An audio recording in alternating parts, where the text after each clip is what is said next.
Dr. Eric Barber, please have your presentation. Thank you very much. Thank you very much for the opportunity to speak, and to the organizers for the invitation. I have been assigned the question, moving from the US to Europe, of what the EU/Europe can and or can't do to contribute to peace and security building on the Korean Peninsula.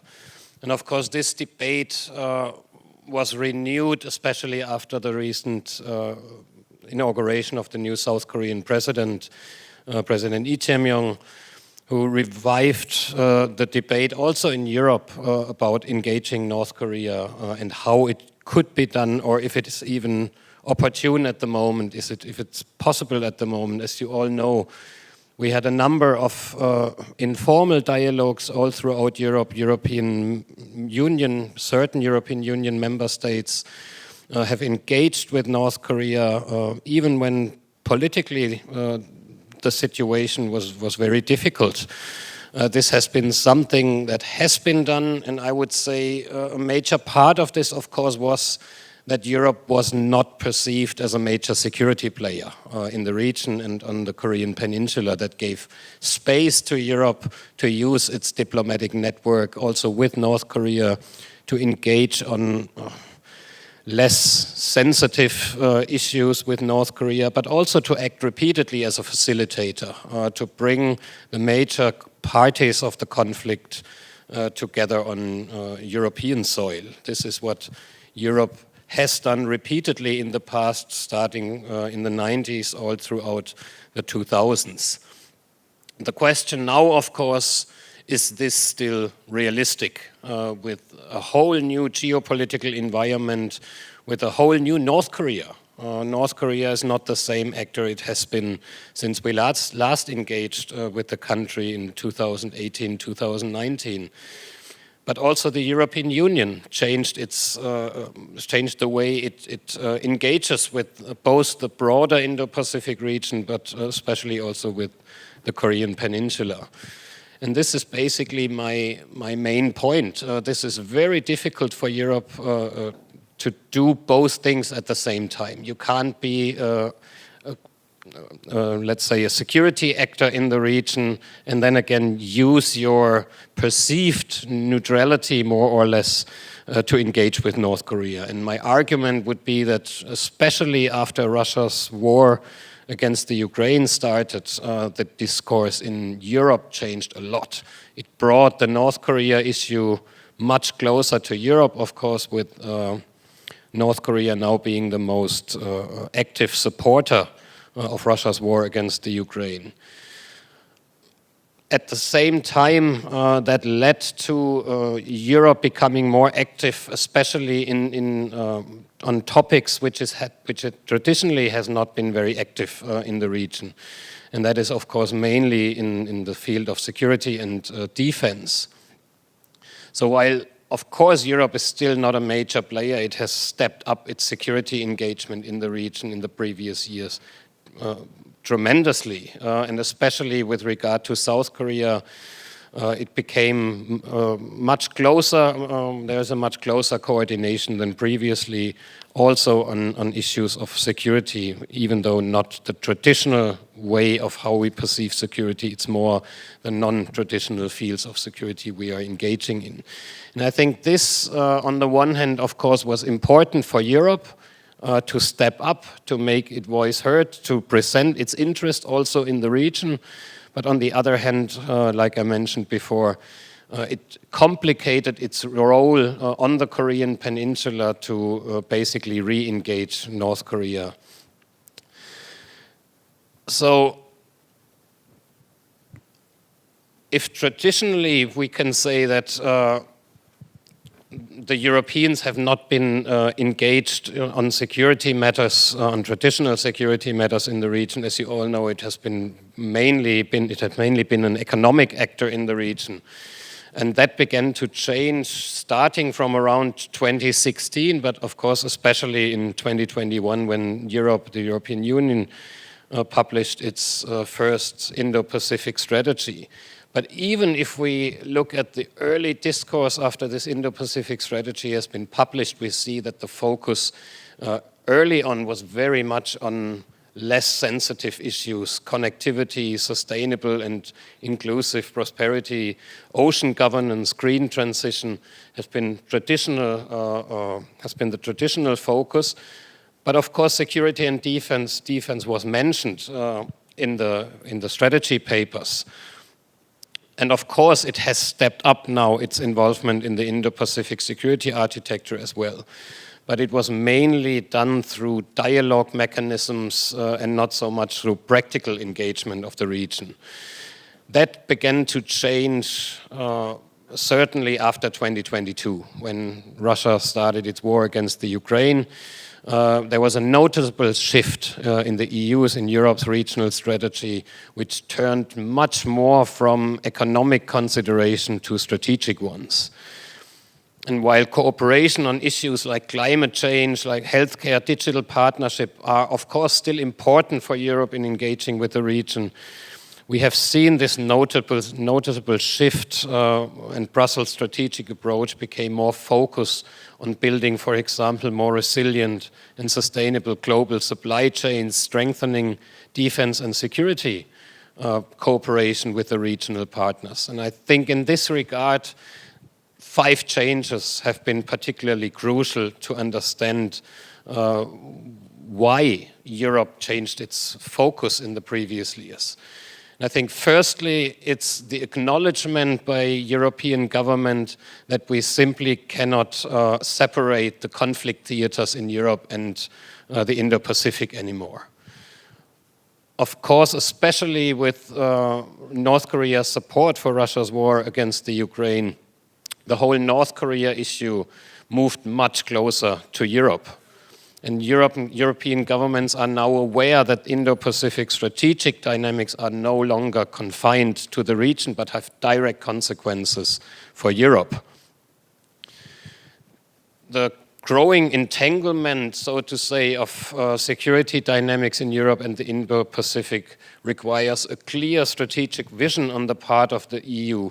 And I think this is where we are, what we are seeing at the moment, that Europe is trying to find its voice here and trying to find its position, also in terms of security. A second point would be that security and some level of military defense engagement in the Indo-Pacific are now seen by many European powers as a necessary entry card, so to say, to protect influence and to realize especially defense industrial interests. And of course, traditionally, this has been done by France and the UK, who had a military presence in the region time and again. Other European powers now have also recognized the need to enhance their engagement here, including through a more persistent presence. We see this from Germany, we see this from Italy in the last couple of years. Just at the moment as we speak, France is participating also in joint missions in the region, in joint training missions in the region. Thirdly, the second Trump administration is unlikely to divert European focus from at least maintaining current levels of defense engagement with the Indo-Pacific partners. I think this was a big concern after Russia started its war against the Ukraine, that Europe basically would pull out of the Indo-Pacific again, would focus its engagement on Europe alone.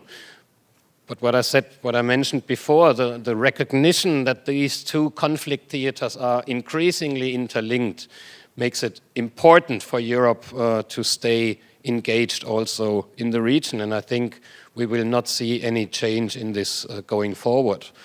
Fourthly, the EU could become more relevant as an Indo-Pacific defense industrial cooperation partner. We see this already through much closer coordination between the Indo-Pacific Four, meaning Australia, Japan, New Zealand and South Korea, with closer cooperation with NATO.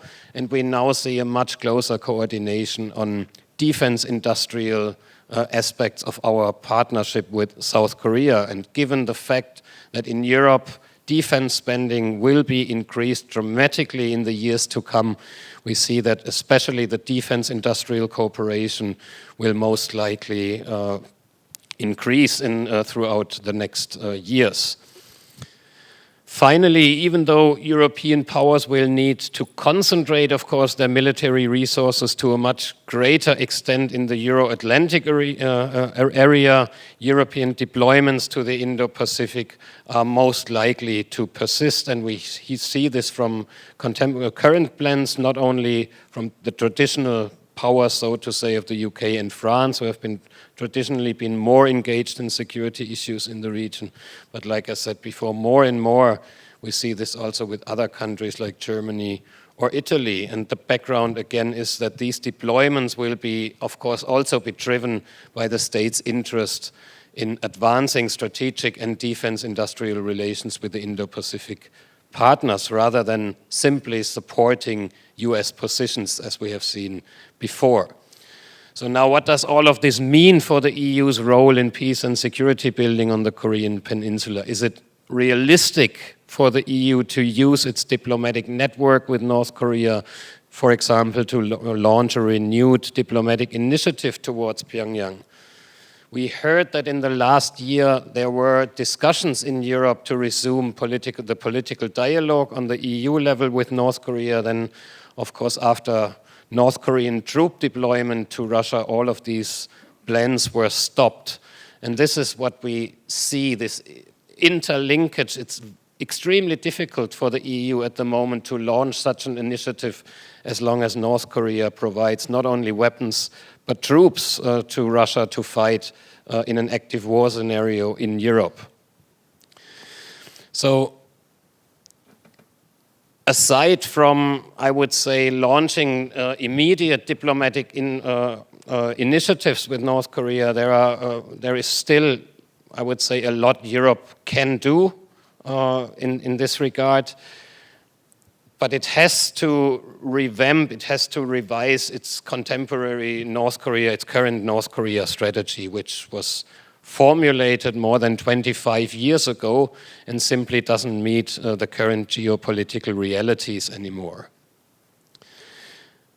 The acknowledgement that the North Korea issue has moved much closer to Europe, the fact that the security dynamics are increasingly interlinked, increases also the pressure on Europe to act. But of course, it's the discussion of what and how Europe should act vis-à-vis North Korea. And I would say that in the debate we can follow in Brussels, we see there is a political interest in resuming some form of exchange, some form of dialogue with the North Koreans. But at the moment, of course, it's mainly the North Koreans also that are not interested in engaging with the Europeans. We have talked about this previously. The North Korean ambassador to Geneva answered to the question of a possible resumption of dialogue with the answer, "You have nothing to offer what we need right now." And while this is a vast, I would say, overstatement, it still shows us where the North Korean mindset is, meaning that everything they need, or most of the things they need at the moment, they reach through China and particularly Russia to a much less politically sensitive price they are currently paying. So, even in this changing geopolitical environment, I would say the Europeans are somehow forced to react because we simply cannot simply sit idle by and watch what is happening. And we still have a diplomatic network. We have with two countries resuming their diplomatic engagement with North Korea through their diplomatic presence in Pyongyang. And this network has to be used because we lack also emergency communication channels with North Korea.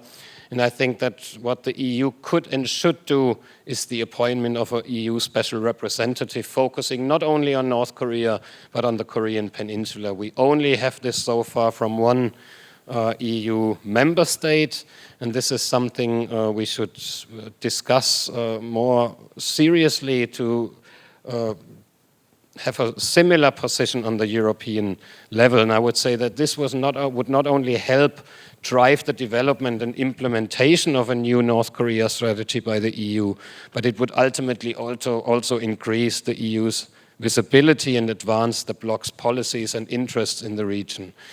It would also help to raise the awareness in Europe of the stake it has in peace and stability on the Korean Peninsula and facilitate coordination, a better coordination between EU member states as well as within the EU. A last point I want to make here is I think that Europe is still not very good in using its existing diplomatic network it has created over the past decades with North Korea, especially traditional diplomatic networks Eastern European countries have with North Korea. And these initiatives, which we saw in the past, have played a crucial role. Let's think about informal dialogues, Track 1.5 dialogues, that are of course not there to solve the big political problems, but they have played a crucial role, especially when official government-to-government channels of communication with North Korea were blocked. And at those particular moments in time, I think that these informal dialogues in Europe can play a crucial role in bringing together the major players, often on the sidelines of those initiatives. Like I said, especially when it's politically not possible or opportune to facilitate some kind of government-to-government dialogue. So while the implementation of a more proactive North Korea strategy is in reality, of course, faced with a number of challenges, the threats posed by North Korea are too important to ignore for the EU and requires Brussels to finally give the issue the high priority in Europe that it deserves. And I stop here. Thank you very much.